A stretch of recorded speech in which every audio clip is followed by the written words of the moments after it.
C'est un secteur impacté par la crise. Plusieurs voyages ont été annulés. Des sites paradisiaques nous attendent pour y passer de bonnes vacances, mais tout ne sera pas comme avant. Vous l'aurez compris, nous allons parler de tourisme avec Ilham Berada. Bonjour Ilham. Bonjour Papa. Alors pour relancer le secteur, les professionnels s'appuient sur ce que le tourisme a de mieux à offrir, à savoir la solidarité, l'innovation, mais surtout la solidarité. Alors c'est de solidarité justement que j'ai envie de vous parler aujourd'hui parce que les professionnels dans le monde mais également au Maroc se mobilisent. Mais j'aimerais juste avant vous donner un chiffre. C'est pas pour vous donner le tournis, mais il est important pour comprendre l'impact donc de cette crise. 74 milliards de dollars ont été perdus dans le secteur touristique rien qu'au premier trimestre 2020, sans compter le mois de mai et d'avril. Et donc comme je reviens, donc c'est un chiffre qui est quand même important pour voir l'ampleur de cette crise.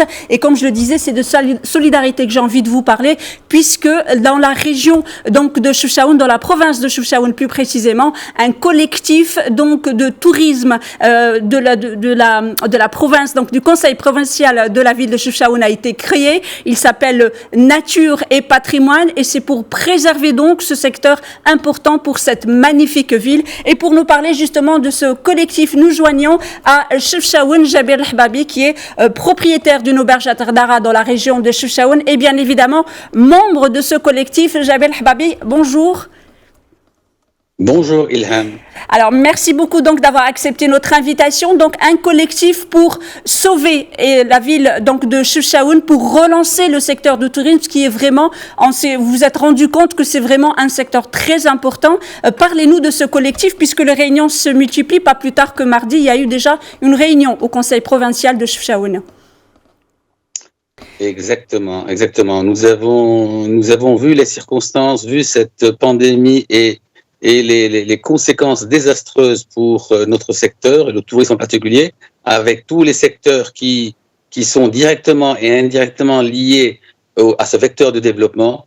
Nous avons l'artisanat qui est à l'arrêt, l'agriculture qui est à l'arrêt, la pêche traditionnelle également, donc, et bien évidemment tout ce qui est événements, art, musique, donc les artistes, les musiciens et toutes ces personnes qui, d'une façon ou d'une autre, contribuent au développement du tourisme, à ce tourisme solidaire qui, tous unis, peuvent créer un développement. Et il s'avère que dans cette province de Chefchaouen, et notamment la Médina, qui est devenue dernièrement une destination touristique de renom, nous nous trouvons devant 80 à 85% de population active à l'arrêt, sans aucun revenu.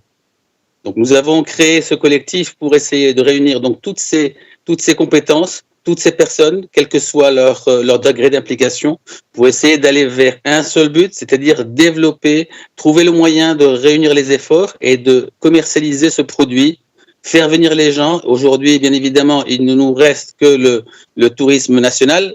Donc, avec ce produit qui en fait, nature et patrimoine, Chefchaouen, Nature et Patrimoine, c'est en fait la nature, donc la mer et la montagne, et le patrimoine, la Médina, avec toutes ses composantes donc culturelles et de patrimoine. Alors, Monsieur El-Hbabi, comment justement concrètement se réunit ce collectif? Comment vous avez envie d'agir ensemble pour relancer cette magnifique ville qui est la ville de Chefchaouen et toute sa région, bien évidemment? Alors aujourd'hui, on se réunit de plus en plus souvent. On a des réunions également avec le conseil provincial, avec toutes les institutions autour de donc les administrations et autres délégations de tutelle qui représentent les différents secteurs de cette ville et donc ces secteurs économiques. Et on essaye donc entre tous de créer, de voir comment faire venir un tourisme national et étranger si les frontières s'ouvrent d'ici la saison estivale. Et donc, on est en train de travailler sur une campagne de post-Covid. On est en train de travailler sur toutes les mesures hygiène, en train de travailler sur un planning d'activités tout l'été. Donc, avec un été chargé en événements, si cela, bien évidemment, est possible. Musique, théâtre, défilé de rue, artisans dans les rues également de la Médina, activités, événements également sur la côte méditerranéenne avec des sorties en bateau, des activités nautiques. On est en train d'essayer de développer et essayer de diversifier les activités pour faire que le séjour de nos visiteurs soit des meilleurs possibles. Donc c'est une destination qui bouge. Oui. Je vous en prie, juste allez-y. Voilà, donc c'est une destination qui est en train de bouger pour essayer de créer une destination intéressante pour les visiteurs marocains. Alors, une toute dernière question et très brièvement, vous êtes vous-même propriétaire d'une auberge, une maison d'hôtes et ce depuis plusieurs années. L'été arrive, donc il n'y a pas une date officielle, certes, d'ouverture donc des complexes hôteliers au niveau national, mais vous, concrètement, comment vous vous préparez en termes d'hygiène, d'accueil aussi de touristes, qu'ils soient d'ici ou d'ailleurs, comment concrètement vous vous préparez à cela ?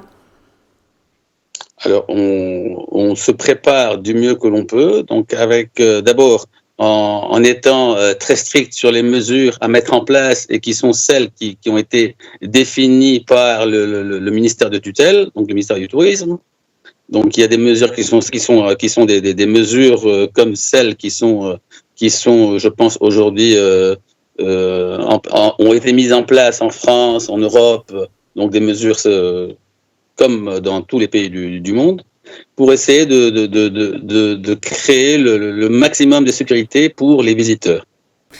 Merci beaucoup, Jabel Hababi. Je rappelle que vous êtes donc propriétaire d'une auberge à Dardara dans la région de Chaoun et membre du nouveau collectif Patrimoine et Nature créé récemment dans la province de Chefchaouen pour la relance et la sauvegarde du tourisme dans cette magnifique et très très belle région de Chefchaouen. Merci beaucoup d'avoir été avec nous. Voilà, Pape, donc c'est Chefchaouen peut-être une très belle destination pour vous pour vos vacances d'été. Pourquoi pas? Peut-être que nous aurons dans quelques jours l'occasion de retourner à Chefchaouen, admirer la beauté de cette perle bleue.